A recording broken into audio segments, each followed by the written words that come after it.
Selamat pagi semua. Perkenalkan, kami dari kelompok 2 akan mempersembahkan video wawancara ini untuk memenuhi tugas mata kuliah Bahasa Indonesia. Terlebih dahulu, perkenalkan, saya Nurafika Zara Ginting, saya Nurhalidah Syafiqun, saya Karya Fika Lurhama Boru Sumarmata, Saya Pak Temerkau, saya Francisco. Selamat menyaksikan video ini. Oh, ini ngomong. Ya. Tahu. Baik, selamat siang Bapak. Terima kasih telah bersedia meluangkan waktu untuk mewawancarai hari ini. Saya ingin meminta pendapat Bapak tentang kinerja 100 hari Kabinet Merah Putih. Nah, sebelumnya saya boleh tahu nggak nama Bapak siapa dan profesinya sebagai apa? John. Jadi pertanyaan pertama, apa sih pendapat Bapak tentang Kabinet Merah Putih? Tentang kinerjanya gitu, Pak? Guru kan? Gak tahu lagi mau bilang guru dah. Saya lagi. Oke, pertanyaan kedua yaitu sejauh mana janji kampanye yang telah diwujudkan dalam 100 hari kinerja Kabinet Merah Putih? 1%. Baik, pertanyaan selanjutnya yaitu menurut Bapak seberapa besar dampak program yang diterapkan Kabinet terhadap kondisi masyarakat? Ada.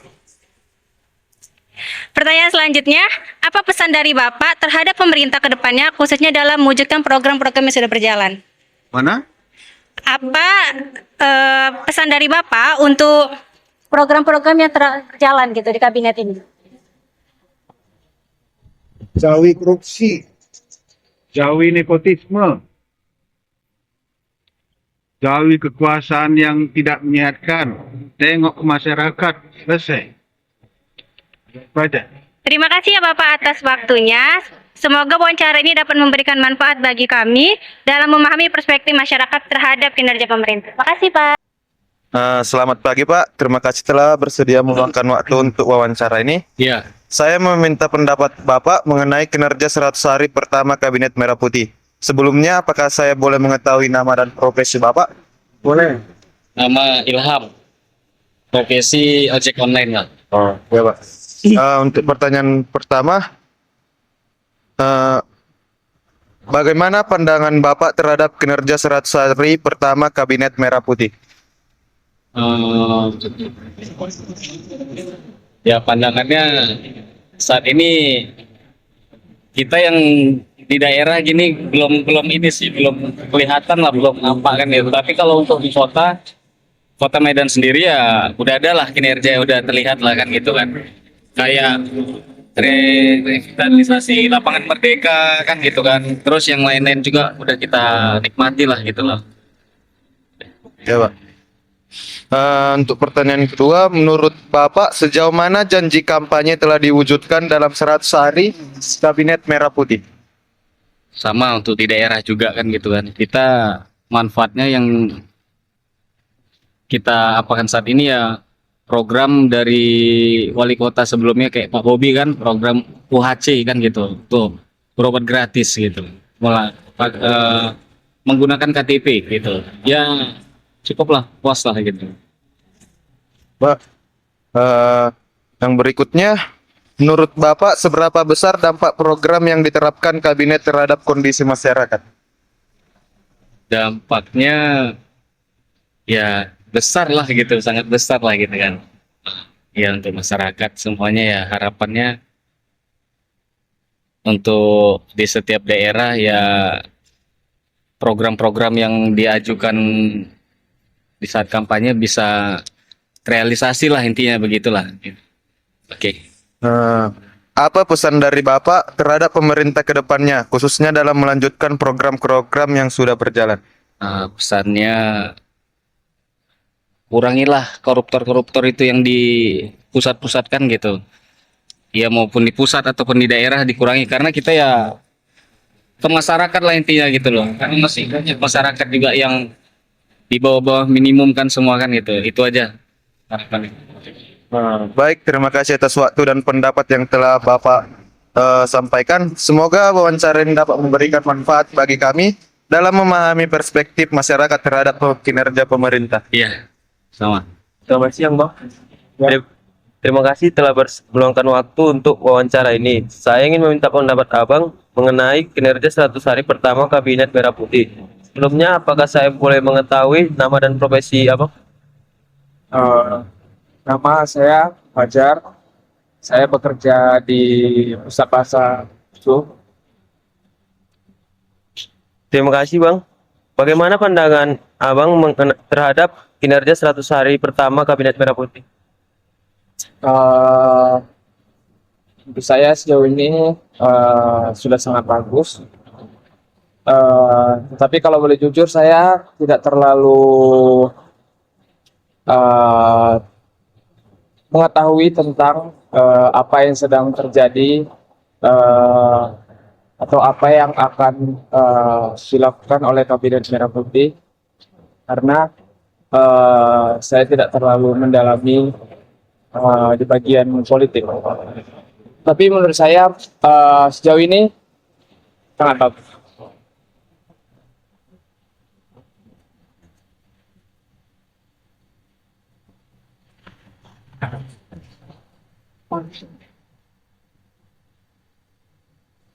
Menurut Abang, sejauh mana janji kampanye telah diwujudkan dalam 100 hari Kabinet Merah Putih? Menurut saya untuk 100 hari pertama ini belum semua bisa terlaksanakan karena masih mengingat masih banyaknya waktu yang mereka punya untuk melaksanakan semua agenda yang ada di dalam Kabinet Merah Putih. Menurut Abang, seberapa besar dampak program yang diterapkan Kabinet terhadap kondisi masyarakat? Menurut saya sangat besar, tetapi saya kurang tahu apakah dampaknya akan mengarah ke positif atau negatif. Pertanyaan terakhir Bang, apa pesan dari Abang terhadap pemerintah ke depannya khususnya dalam melakukan program-program yang sudah berjalan?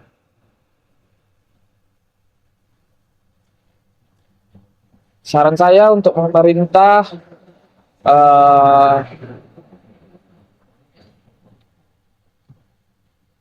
untuk menjalankan program-program yang akan mereka jalankan, sebaiknya dijalankan dengan baik, tidak adanya terjadi halangan atau hambatan, dan semoga sasaran yang mereka tuju itu tepat. Kalau mereka ingin memberi bantuan kepada yang miskin, maka semoga targetnya benar-benar orang yang membutuhkan atau orang yang miskin. Terima kasih atas waktu dan pendapat yang telah Abang sampaikan. Semoga wawancara ini dapat memberikan manfaat bagi kami. Selamat pagi Bang, terima kasih telah bersedia meluangkan waktu untuk wawancara ini. Saya ingin meminta pendapat Abang mengenai kinerja 100 hari pertama Kabinet Merah Putih. Sebelumnya, apakah saya boleh mengetahui nama dan profesi Abang? Ya boleh, nama saya Hafiz, saya adalah seorang mahasiswa USU. Terima kasih Bang Hafiz.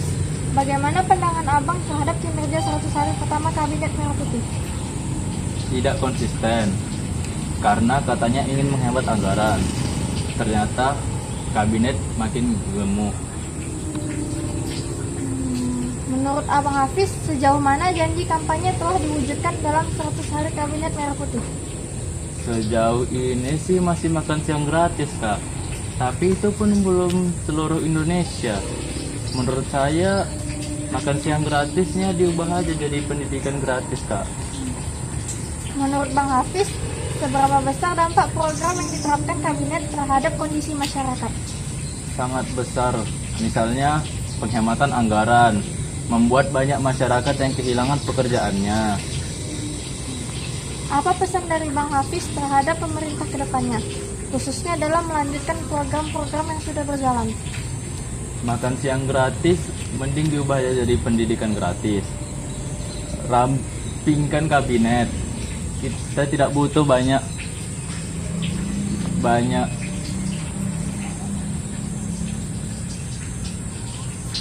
staf khusus. Terima kasih atas waktu dan pendapat yang telah Abang Hafiz sampaikan. Semoga wawancara ini dapat memberikan manfaat bagi kami dalam memahami perspektif masyarakat terhadap kinerja pemerintah. Nah, ya, sama-sama. Ide, cô cả sĩ chết đi nhưng mà memulai bisnis. Selamat pagi, Ibu. Selamat pagi, Nak. Terima kasih telah bersedia meluangkan waktu untuk wawancara ini. Saya ingin meminta pendapat Ibu mengenai kinerja 100 hari pertama Kabinet Merah Putih. Sebelumnya, apakah saya boleh mengetahui nama dan profesi Ibu? Nama saya Roslan Sihombing. Saya berprofesi sebagai dosen di salah satu PTS di Medan, Anik Medico. Terima kasih, Bu. Bagaimana pandangan Ibu terhadap kinerja 100 hari pertama Kabinet Merah Putih? Kalau menurut saya kinerjanya cukup bagus dalam 100 hari ini karena tertangkapnya beberapa koruptor yang selama ini terlindungi. Menurut Ibu, sejauh mana janji kampanye telah diwujudkan dalam 100 hari Kabinet Merah Putih? Kalau 100 hari menilai janji-janji tentu terlalu cepat ya, tapi sejauh ini masih terlihat komit dengan janji, terutama dengan makan siang gratis untuk anak sekolah. Menurut Ibu, seberapa besar dampak program yang diterapkan Kabinet terhadap kondisi masyarakat? Berdampak ya, jadi cukup besar juga ya, terutama untuk orang tua yang punya anak sekolah. Oke. Yang terakhir, apa pesan Ibu terhadap pemerintah ke depannya, khususnya dalam melanjutkan program-program yang sudah berjalan? Dia lebih komit khususnya terhadap pendidikan ya, untuk anggaran pendidikan jangan sampai dipotong, dan kalau bisa UKT itu diturunkan. Kalau kemarin kan ada informasi dari Bapak Prabowo sebelum dia menjabat sebagai presiden, di janji kampanye bahwa UKT ditiadakan gitu. Jadi tentu anak-anak Indonesia punya hak yang sama untuk pendidikan, bukan saja karena miskin gitu. Jadi kriteria itu terlalu terlalu khusus kepada orang yang ini bisa jadi nggak semua terdampak masyarakat yang terdampak. Jadi semua warga negara Indonesia yang ingin mencapai pendidikan diberikan ditopang, karena di dalam Undang-Undang Dasar 45 juga disebutkan bahwa dalam Undang-Undang Dasar kita disebutkan bahwa 20% anggaran pendidikan itu dari APBN itu harus untuk pendidikan 20%. Jadi saya berharap untuk pendidikan jangan sampai dipotong anggarannya, bila perlu ditingkatkan. Terima kasih atas waktu dan pendapat yang telah Ibu sampaikan. Semoga wawancara ini dapat memberikan manfaat bagi kami dalam memahami perspektif masyarakat terhadap kinerja pemerintah.